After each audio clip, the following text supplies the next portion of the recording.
Hey everybody, I'm Andy, And I'm Sean. and this is the Commander's Brew. This week, Araumi of the Dead Tide.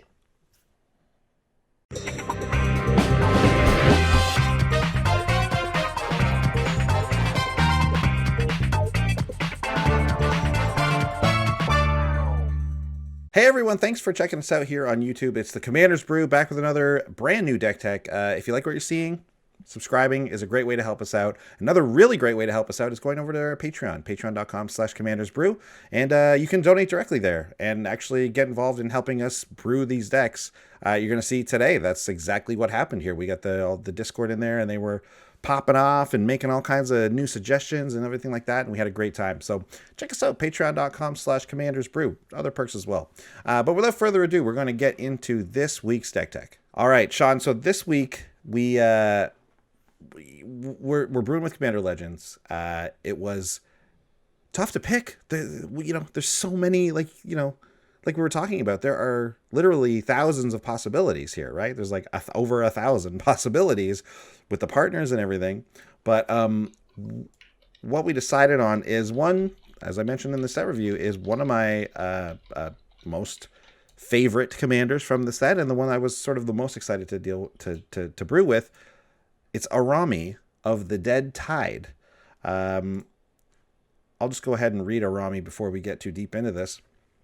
Araumi is the 1 blue black legendary merfolk wizard, 1/4. She has tap, exile cards from your graveyard equal to the number of opponents you have. Target creature card in your graveyard gains Encore until end of turn. The Encore cost is equal to its mana cost. And just a little rules text here about what Encore is, a new mechanic from the set. Exile the creature card and pay its mana cost. For each opponent, create a token copy that attacks that opponent this turn if able. They gain haste, sacrifice them at the beginning of the next end step, activate it only as a sorcery.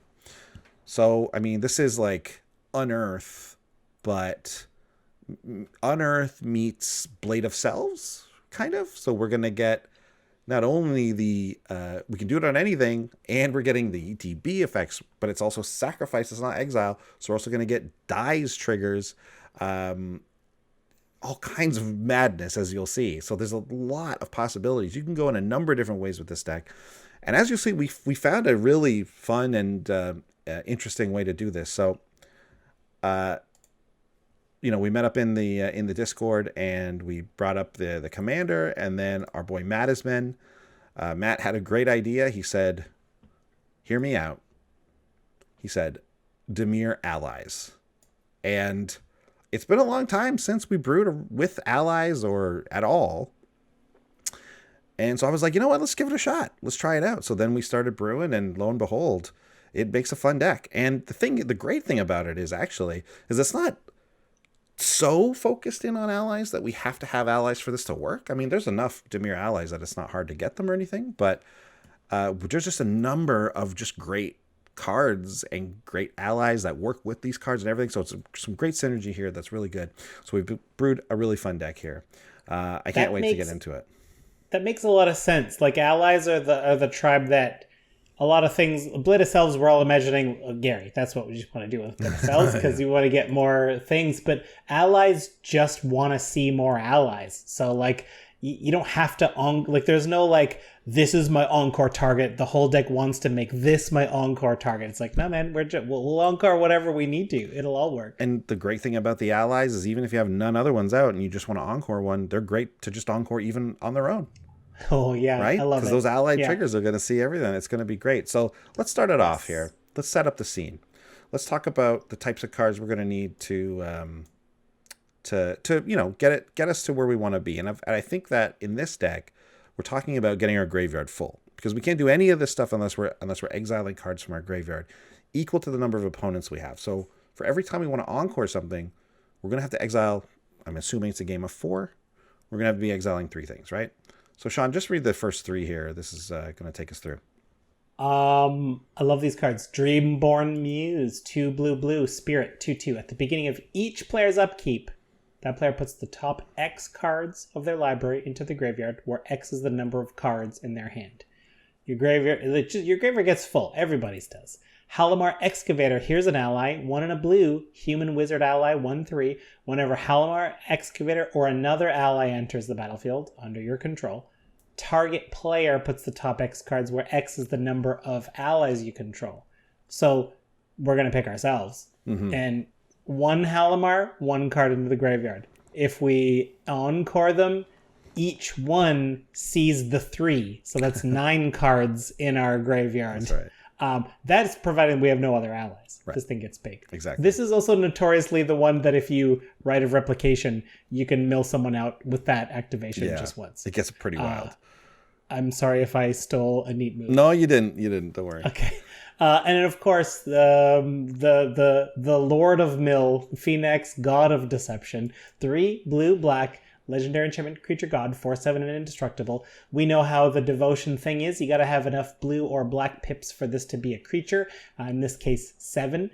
And creatures you control have tap. Target player puts the top X cards of his or library into his or her graveyard, into their graveyard, where X is this creature's toughness.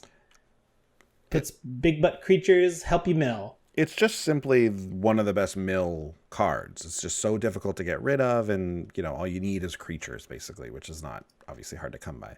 Well, I also love the interaction between Phoenix and Encore, because the creatures don't have to attack. I can Encore my creatures and then just use the ability that Phoenix grants them, have them mill some more, and then they just get sacrificed. So, like a Halimar Excavator doesn't need to attack. I mean, technically it must attack, but if you can tap it before it has the chance to, yes. Yes, when I say need, I mean for our strategy. Yeah. Our strategy does not need Halimar Excavator to attack. Absolutely not. Yes, exactly. And that's one of the great things about Phoenix, what it allows you to do.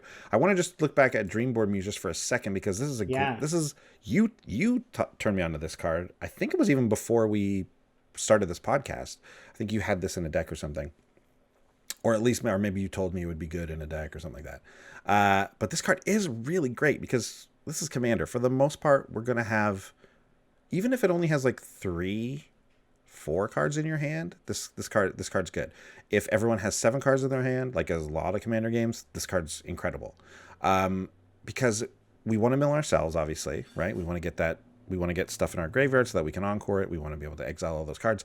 But because we're Dimir, we naturally have a lot of stuff that wants to reanimate. So actually milling our opponents is a great thing also. So and actually, like you said, with Halimar Excavator, and if we get enough ally triggers, we can actually mill someone out with Halimar Excavator. So starting the train rolling with Dreamborn Muse, getting that like incidental mill of our opponents is actually a good thing.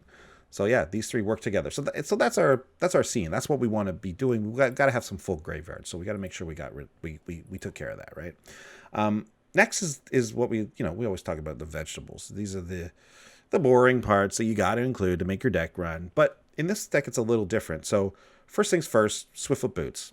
Everyone's got to have Swiftfoot Boots. But for us, really importantly, our commander has a tap ability. So it's very, very important that we can protect her and give her haste, okay? Very, very important.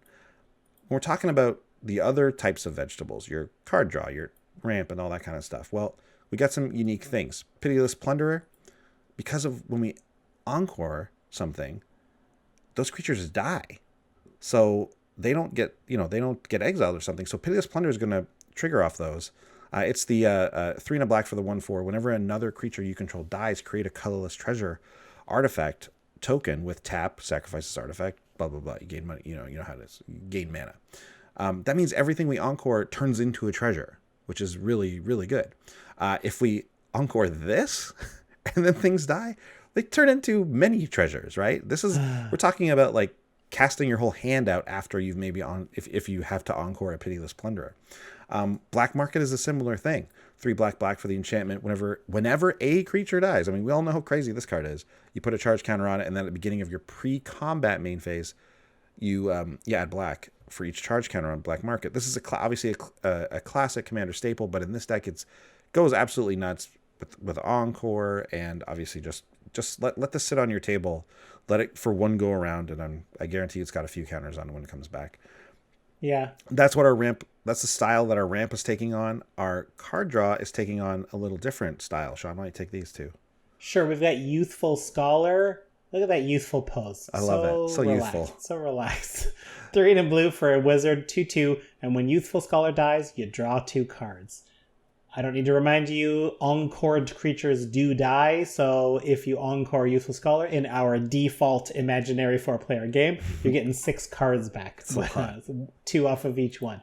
How about Palace Familiar? 1 and a blue for half the effect. 1/1 flying. When Palace Familiar dies, draw a card. Same diff. Same diff, same deal. This is a great way to do it. We can, when the initial creature we cast out dies because it blocked or something, we get a card. And then when we encore it for only 2 mana, which is great, we get to draw 3 cards. So we'll take it. I think it's so neat. Like Palace Familiars, it's 2 mana for a 1/1 with flying, which means it can basically block anything. And we love, like, your opponents have to think twice attacking you if you have a Palace Familiar, because it would be very easy for me to be like, well, you can't stop me. Like, you have to chump your Palace Familiar. But we don't want, like, you don't want this deck to chump the Palace Familiar. Like this, you don't want to put cards like this in their graveyard. So it really throws a wrench into opposing teams' combat. Yeah, definitely. And I remember when Youthful Scholar came out, I was like, there's commander decks where this is going to be so good. Drawing 2 cards, it's like, it's great, right? So this is definitely that deck that I've been waiting for this many years. Yeah. Okay, so now that we've taken a look at the vegetables, we've taken a look at, setting the scene, we got all this stuff going on. I think it's about time that we thought about the neat moves. Working on a Neat move. Right. First up, this is one that Matt had kind of in mind, I think, when he suggested it. When he was, like, when we were brewing this deck, it seemed like Matt had kind of been thinking about this for a long time. So he had a lot of great suggestions. So this is a great one. It's Araumi, obviously our commander. A lot of this stuff is very synergistic with our commander. It's actually very, very important that we keep our commander around in this deck. Mix Araumi with Sundial of the Infinite. So this is a well-known card. 2 mana for the artifact, pay 1, tap it, end the turn, and you can only do it during your turn. Well, that's fine. We only want to do it during our turn, because if we end our turn before Araumi's sacrifice them trigger happens, or while it's on the stack, we just end that turn. We don't have to sacrifice those creatures we make. So all of a sudden we just paid 2 mana and got 3 creatures, or we paid 4 mana and got 3 creatures with these great abilities. So that becomes a real problem for your opponents, because all of a sudden now every creature in our deck is 3 creatures and we get to keep them. Forget about just the awesome ETB abilities or dice triggers. So that's really good. Really strong. Here's a neat move. Ambuscade Shaman. When's the last time you thought about this card? Yeah. 2 and a black for a 2/2 Orc Shaman. It has dash for 3 and a black. Dash means you're able to cast it for its dash cost, and it has haste, but then you put it back in your hand at the next end step. We're allowed to halt that with Sundial of the Infinite, but it's more expensive to cast it with dash. So we would never, that doesn't make sense. We're not up for that. Anyway, here's why he's in the deck. Whenever Ambuscade Shaman or another creature enters the battlefield under your control, that creature gets +2/+2 until end of turn. It doesn't give them haste. It seems like that goblin, that red one. Yeah. That gives them haste. But Encore gives them haste. Everyone who gets Encored comes back as a +2/+2. Yeah, the awesome thing about... so Ambuscade Shaman is like a kind of like an anthem, a 2/2 anthem for anything you're encoring that turn. He himself also gets it, which is why the dash cost is more. You basically get a 4/4 haste. If you want to do that, which you don't really want to, but the great thing is that even if you encore him, you'll get 3 Ambuscade Shaman. They all will 2/2 each other and get a really crazy bonus going. And then if you have anything else that comes in after that, right? You can really get rolling on this. So Ambuscade Shaman, really good card in this deck. And this is one where I looked at it and I'm like, what is this card? Like, what does it do? Is this going to be good enough to stay in? And yes, I think it is. I think you can get some really bonkers turns with this guy. Very, very cool. I think it goes without saying that Panharmonicon is an incredible card in this deck. Anything where we're talking about allies and triggers and all that, and ETB triggers, I should say. yeah, obviously we're gonna want to have Panharmonicon included. If an artifact or creature entering the battlefield causes an ability or permanent you control to trigger, it happens an extra time. Again, this is how you might win with Halimar Excavator, because we don't have Rite of Replication, but if we can just Panharmonicon all the enters the battlefield triggers, that might be enough, right? Depending on how many other allies we have, right? So Panharmonicon just gets out of control with a lot of the stuff in this deck. Not the dice triggers, very notably, but the ETB triggers, definitely. Yeah. Here's another neat move. So we've got Araumi. We think about doing a board wipe where we, kill the whole board. And then we do Doomwake Giant. Oh, no, this is the board wipe. Doomwake Giant is the board. Oh, because sorry, I wrote that. I might have wrote that the wrong way, see. but I meant to write that this is the board wipe. This is the board wipe through Encore. Yeah. 4 end of black, giant, 4/6. Constellation. When Doomwake Giant or another enchantment enters a battlefield under your control, creatures your opponents control get -1/-1. It's one-sided. It does everyone but yours. So each Doomwake Giant saw 3 saw 3 enchantments come in, themselves plus 2 others, the other 2 Doomwake Giants. So each Doomwake Giant gives your opponents -3/-3. That's -9 total on only your opponents for 5 mana. Pretty good. Pretty sweet, right? You tap a Araumi, get Doomwake Giant back to the graveyard, or 3 of them, I suppose. And then you also, not only have you killed everything on their board, you got 3 4/6s that get to attack as well, right? If there's an Ambuscade Shaman out, they're actually 6/8s. Yeah, it gets pretty wild. So this is another one where I looked at it and I was like, there's not very many enchantments in this deck. Why are we running Doomwake Giants? Like, oh, I see why. This is fantastic. Yeah. I'm starting to see how this comes together, because we're milling ourselves. A Doomwake Giant just pops in there. It's quite likely our opponents won't think of it all the way through. Like these cards look innocuous in the graveyard by themselves until you encore them. You're like, oh no, this is bad. Absolutely. If you want to get in on, so I talked about why Dreamborn Muse is really good, because we're milling our opponents. Well, one of the cards that's going to pay that off. Oh wait, no, this is ours. Sorry. There's another one later. This one is still helping us with our graveyard. So it's Underworld Sentinel. This is really cool. 3 black for a 4/5. Whenever Underworld Sentinel attacks, you exile target creature from your graveyard, and when it dies, you put all the cards exiled with it onto the battlefield. So you've got some pretty nice value here just from casting this creature, just from a 5 mana 4/5. That when it swings, you get to take something from your graveyard, exile it under it. And then if someone blocks it and kills this thing, whatever we just got is going to come out. So that's actually going to be just very useful on its own. Forget about the Encore, which is we pay 5, we get 3 of these guys. They all attack. They all get something. And then they all definitely die at the end. And then we get all those creatures back. So that could be multiple. Like, this is helping our allies, because now all of those guys are coming in, as well as the Underworld. It's wild. So we have a lot of synergies that work really well with Underworld Sentinel here. You can just get 3 things back proper on the battlefield. So imagine you have 6 mana. So you use Araumi to exile 3 cards from your graveyard, and you spend 6 mana because in your graveyard is a Thought Render Lamia. Ooh. 4 black, Lamia, 5/3 with Constellation. Similar to Doomwake Giant, whenever Thought Render Lamia or another enchantment enters, each opponent discards a card. Each of the 3 Thought Renders will see the other 2, so each one is responsible for 3. That's 9. Each of your opponents have to discard 9 cards. That's their whole hand. Oh, wow. Exactly. You just wreck your opponent's hands with this. 6 mana, all your opponents discard all their cards. Very nice. It's mean. It's rough. And the thing is like, if you had a whole... I don't love it when discard decks kind of build around this thing where it's like it's keeping everyone top decking. Like, that creates a really slow game. That creates, like... It's not super fun to play against that style of thing. It's an effective brew, and if you're in like a really competitive meta, it's cool. But if we're all trying to have fun, we don't have no cards, it's bad. That's why... But I don't mind including an effect like this kind of as like a one-of, is basically what this is, right? Thought Render Lamia is the only card we have in here that does something like this on this scale. I think we have one other like discard card in here that it's like just because it's one of the only black allies.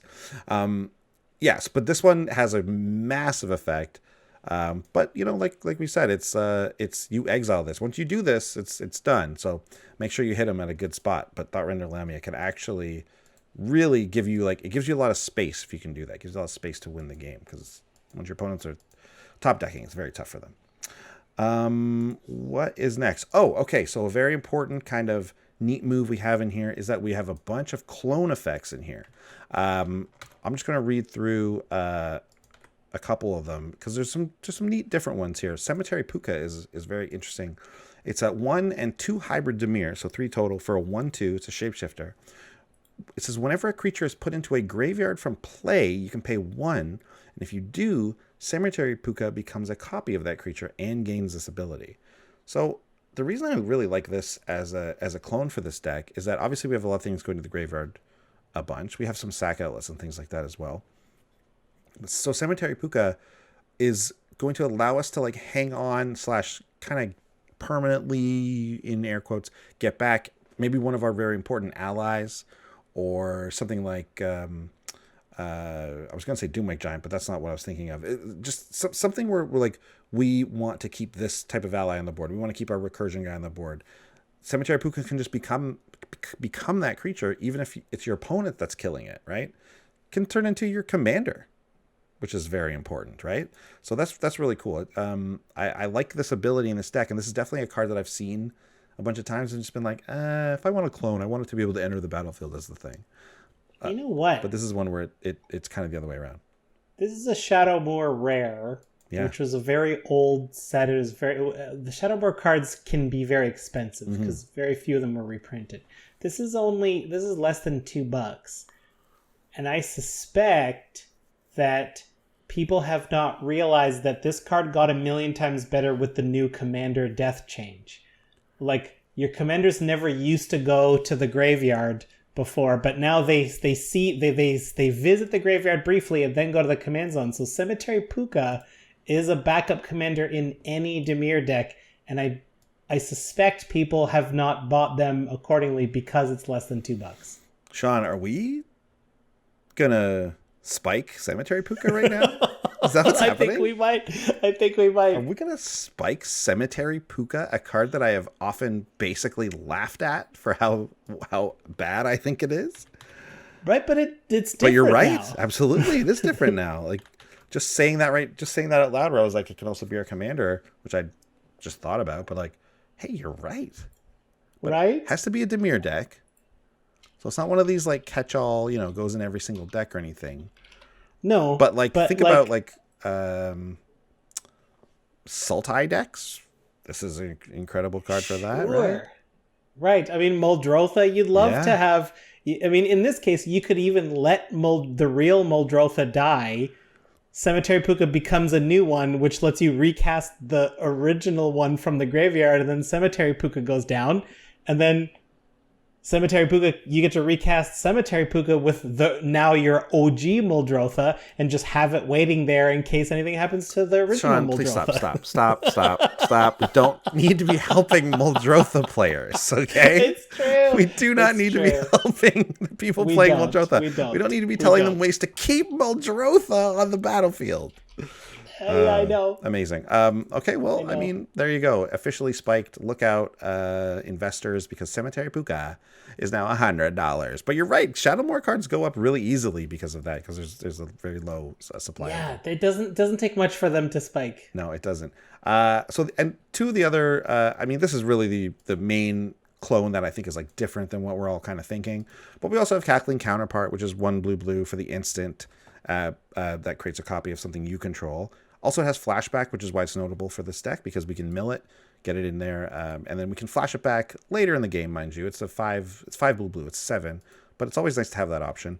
And then we also have Glasspool Mimic, the new flip land, MDFC, whatever you want to call it. New diff. Yeah, so this is an auto include, basically. It's a land on the backside, and it's a 3-mana clone for our own creatures on the other side. So yeah, goes without saying. This is great. Auto include. Let's talk about some dies triggers, because obviously things are going to be dying a ton every time we encore something. Can I just remind everyone, the encore cost is just the cost of the creature. Yeah. Right? There's a lot of fantastic 2-drops that we're great, 2 mana, sure, I'll take it. Yes. If you just want death triggers, we can get them real cheap. Zulaport Cutthroat, 1 and a black. It's an ally, a human rogue ally, 1/1. Whenever Zulaport Cutthroat or another creature dies, each opponent loses 1 and you gain 1. Full table drain, you gain 1. Well, but you don't gain the full amount. No, it's 1. Not. Yeah, it doesn't work like extort. Yes, it's like the fixed version of extort, kind of. Nadir's Nightblade, 2 and a black, elf warrior, 1/3. Whenever a token you control leaves the battlefield, each opponent loses a life and you gain a life. Guess what? Encored creatures are tokens. That's right. And then, of course, Ashnod's Altar is a fantastic way. This is one of the best sack outlets the game has.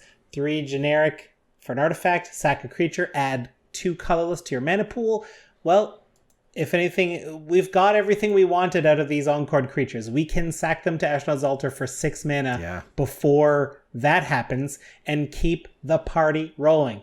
You have to tap Araumi to get more Encores, but I mean, I'm happy to just put another Wicked threat on the board after I've Encored. That's right. That's a fun move. Yeah, and Ashnod's Altar is a card I think most of us know about at this point, but it is good to talk about it once in a while. Like, I feel like we haven't featured this card on the show for a very long time. I mean, it has gone up in price, and that might be why, but it's still undeniably, probably the best sack outlet in Commander, right? It's really... It's got to be up there. It's wild, and the fact that we haven't It's the number 1 combo enabler in the game. Yeah. And we're not working any degenerate combos here. We're just getting some nice value from our creatures, and sack outlets are just always good to have. We know that. Yeah. Again, not complaining about anything. Not really complaining about Commander's Legends, but maybe next time let's see a reprint of Ashnod's Altar, right? Yeah, that's all. Okay, great. Finally in the neat moves is just 1 card, and I forgot that this card existed, but it is absolutely wild in this deck. Sower of Discord, 4 black for a 6/6 demon with flying. As Sower of Discord enters the battlefield, you choose 2 players. Whenever damage is dealt to one of the chosen players, the other chosen player also loses that much life. So this is just a cool card because it makes 2 people fight, or if someone wants to attack you, they're going to lose life because you can pick yourself and them. Whatever it is, whatever the board kind of feels like it makes sense at the time. But also, imagine you get 3 of these. Things can get wild with 3 of these. You can make it so that everyone is on 1 guy. So now if anyone attacks anyone, the person in the lead also loses that life. So that way that guy, just no matter who he attacks or she attacks, they are hurting themselves with any kind of attacks. And this is not just combat damage, by the way. This is damage, period. Whenever damage is dealt. Again, we can have it be a big chain across where if I attack you, if I hit you, you lose life. And if that person, now it doesn't chain like that because it's damage and then it's loss of life, but it's it's about the decisions, right? It's okay, if I attack Sean, Alistair's going to lose life. If I attack Alistair, Mike's going to lose life, and so on. So yeah, it was just fun to think about the differences that we could have with this card and the attack that when you encore Sower of Discord, you've got 3 6/6 flying demons, right? It's not you're going to hit someone and it's going to be bad. So I think it creates very interesting, very fun turns there.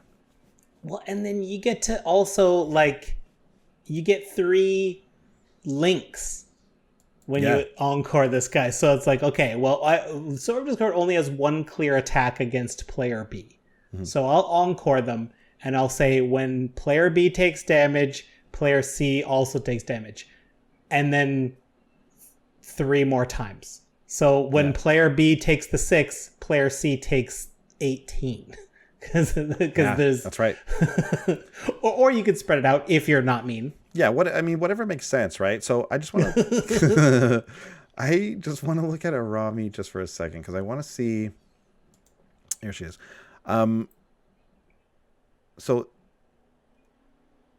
Okay, so I'm just looking at the what's it called? Encore.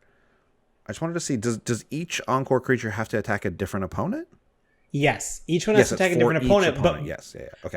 But Sower of Discord lets us link any 2 players. Yes, exactly. So we can link the same 2 players 3 times. Exactly. So yeah, that's the thing. It's this is kind of your way of getting around the fact that all of these creatures can't just attack the same person. In this way, they kind of can. It's kind of like it's pretty wild. So yeah, that's just a neat move with Araumi, obviously with the Encore. So, oof.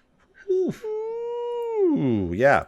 Well, there you have it. I mean, that's the meat, potatoes, the vegetables, everything of that deck, and it is a fun one. We're talking about attacking. We're talking about getting all kinds of crazy Encore triggers. I love Encore. I think it's a very fun new commander mechanic.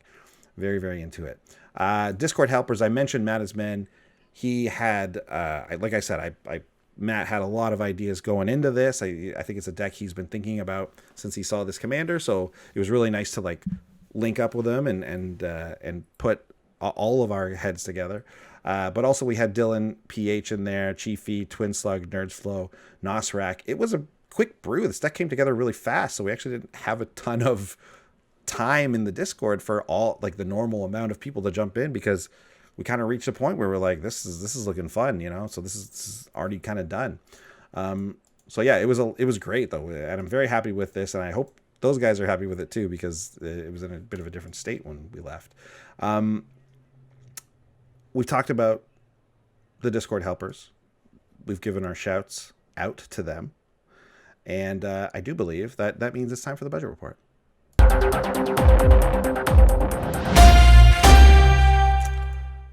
Happy to report that this one comes in under $100.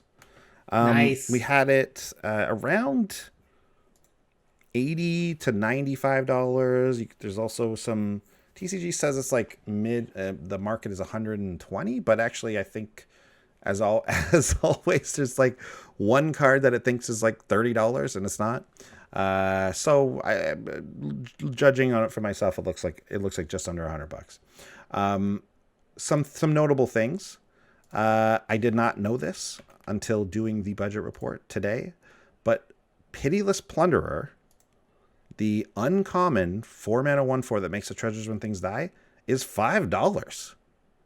This card, and we know why this is. This is a big commander card because it's a very big combo enabler. A lot of infinite combos work with this. I don't know if it's getting played in any kind of other formats or anything, but I just know that probably just off commander alone, that's what's happening. So if you got these in your bulk box or you got them in your uncommon and common box, pull them out, get them in the sleeve, get them in the binder, whatever it is, because these cards are they're up there now. What's this next one here? Oh yeah, this one isn't surprising. Black Market. Yeah. Black Market's been an expensive enchantment for a while, but like I said, because it like Pitiless Plunder, it cheats on mana. There aren't infinity ways to do that, and commander players love to do that, so these cards are in high demand. This is almost $5. Yeah, I think I remember when we first started playing the Magic that this card was actually way more expensive, and they gave us a few reprints that have kind of brought it down under $5, which I think is still like, this is a card that's worth $5. I think this is worth putting in a deck and spending that money on. Bit of a staple binder include as well. Finally, there it is. Phoenix got a Deception. We talked about it already. One of the best mill enablers. They don't reprint the gods too often. This is a $9 card at this point. And I mean, I think it is worth it in like a staple way. If you want a good mill deck, you want a good reanimator deck, Phoenix is a great include. So maybe try and snatch it while it's under $10, because we just saw a reprint of, not a reprint, sorry, like us return to Theros, and we didn't get this card again. And those are kind of the only times when they do that. Like, you might get this in a commander deck or something, but I feel like for a while at least, this is going to be the price of Phoenix. Yeah, it's the best mill commander, so as long as there's mill decks, Phoenix will be in demand. Even though it's the best mill thing in the deck, I actually think it's you can kind of cut it, because there's a lot of mill enablers. They're obviously not going to be as good as this, but for $9, you might be able to find, for half that, you might be able to find something that's almost as good. And of course, Sean, if we didn't have a budget limit, what's one card you might include in this deck? I'd happily drop $8 on a Grave Titan. Why not? 4 black, 6/6 giant with Death Touch. When Grave Titan enters or attacks, you get 2/2 zombies. This is This is 10 power and toughness for 6 mana. 6 of it is death touch. So obviously that's why it's just so good. And just imagine encoring this, right? If you encore a Grave Titan... How many zombies do you get? So you get the 3 Grave Titans, and each one brings 2 zombies on enter and 2 on attack. So that's 12. You get 12 zombies off of 1 Grave Titan encore. So that's pretty good. For 6 mana, you get 3, albeit temporary, 6/6 death touch creatures. That's 18 power toughness. And then you get 12 2/2s, another 24 power toughness. Honestly, this card's what, $8? Like, maybe cut Phoenix and put this in. Yeah. I mean, obviously, it's more important to enable our graveyard.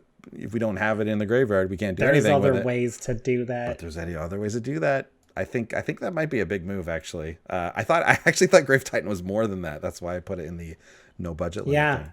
Great card, though. Great card. All right. Well, budget report's over. We've talked about our expensive cards. We've looked. Time to dress up. Yeah. Right. I mean, is there any special event that we might think about Andy, at this point? I mean, I personally was actually just going to go.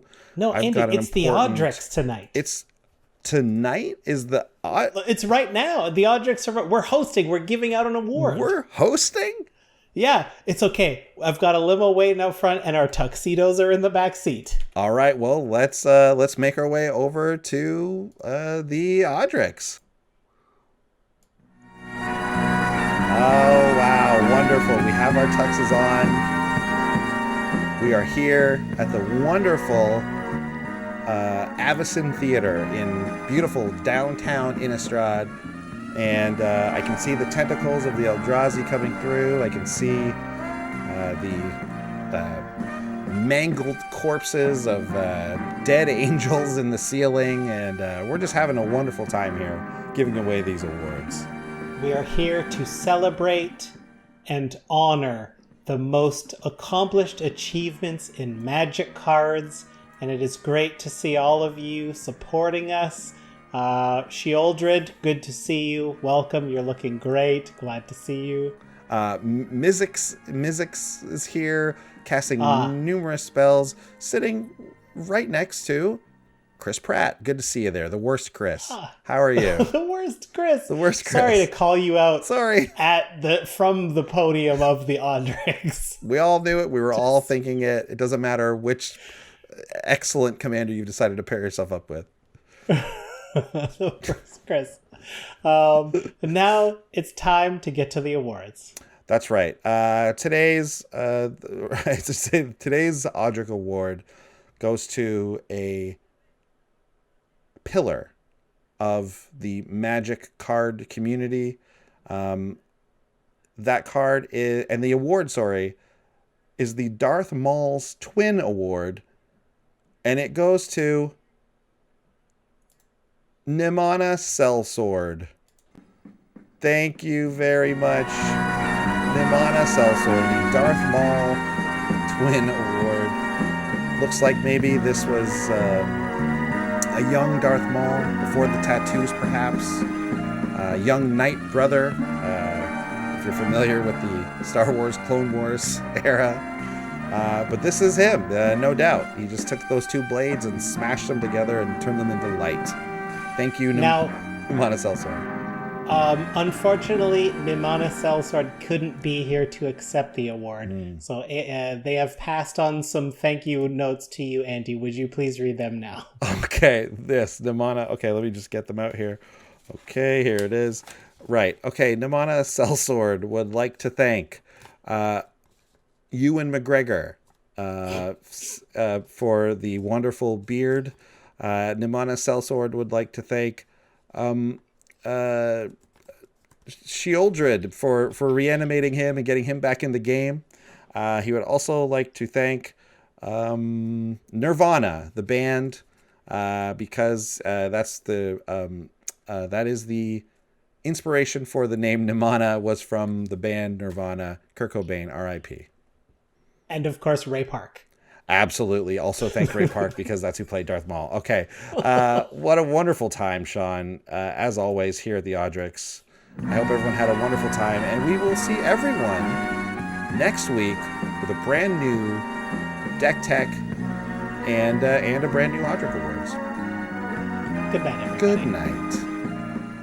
Thanks for watching. If you love what we're doing, consider supporting the show by going to patreon.com/commandersbrew. And if you want to get any of the cards from our deck list, go to our TCG Player affiliate link below. That helps us out too, and for a free way to help us out, consider sharing the show with some friends. Like and subscribe, add a comment or two. See you later. Bye.